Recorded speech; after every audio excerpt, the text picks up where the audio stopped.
కాకినాడ ఇంద్రపాలెం గ్రామంలో వేంచేసిన శ్రీ వల్లి దేవసేన సమేత శ్రీ సుబ్రహ్మణ్యేశ్వర స్వామి వారి ఆలయంలో మంగళవారం కృతిక నక్షత్రం సందర్భంగా ఆలయంలో ప్రత్యేక పూజలు అభిషేకాలు శాస్త్రోక్తంగా జరిపించారు.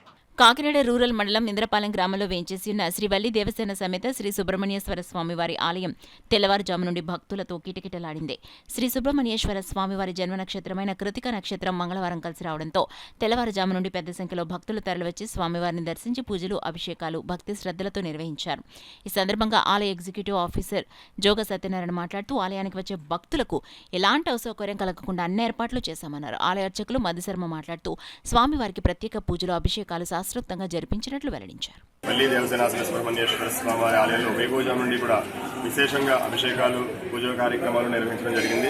అలాగే ఈరోజు కృతికా నక్షత్ర సందర్భంగా స్వామివారికి సుబ్రహ్మణ్యేశ్వర స్వామి ఏకవార రుద్రాభిషేకము సుబ్రహ్మణ్య హోమం కూడా జరిగింది.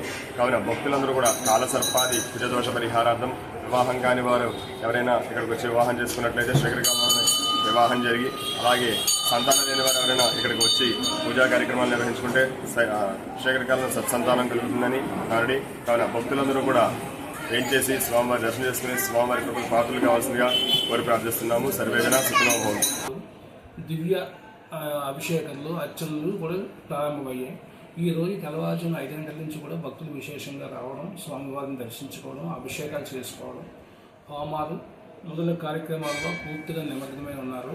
చక్కని రోజు మంగళవారం కృతికా నక్షత్రం వల్ల దీని విశేషంగా ఈ రోజు భక్తులకి ఏ విధమైన అసౌకర్యం లేకుండా అంతా ఏర్పాట్లు చేయడం జరిగింది.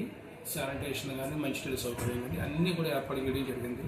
భక్తులు కూడా ఒక వరుస క్రమంలో రావడం, చక్కగా దర్శనం చేసుకోవడం, అభిషేకాలు హోమాలు చేసుకుంటున్నారు.